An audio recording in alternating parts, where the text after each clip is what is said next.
هسألك دلوقتي شوية أسئلة، لو جاوبتي عليهم صح هتاخدي جفت من شركة راكسينا. السيرم بيتحط الأول ولا مويسترايزر؟ سيرم. طب تفتكري الصن بلوك بيتحط في الصيف بس؟ لا ليه؟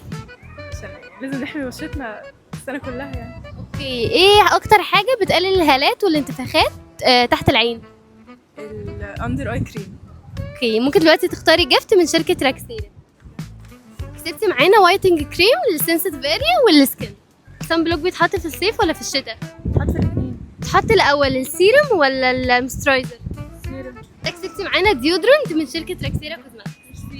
طب قولي لي على حاجة بتفتح البشرة وبتديها جلو.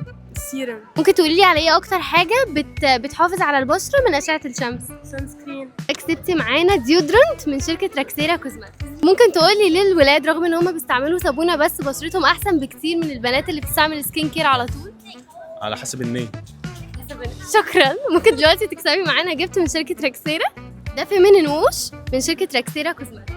عشان الرجاله دول على الله كده ان شاء الله حياتهم سهله.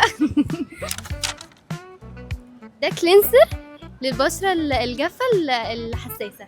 حلو قوي. المرطب بيتحط الأول ولا السيروم؟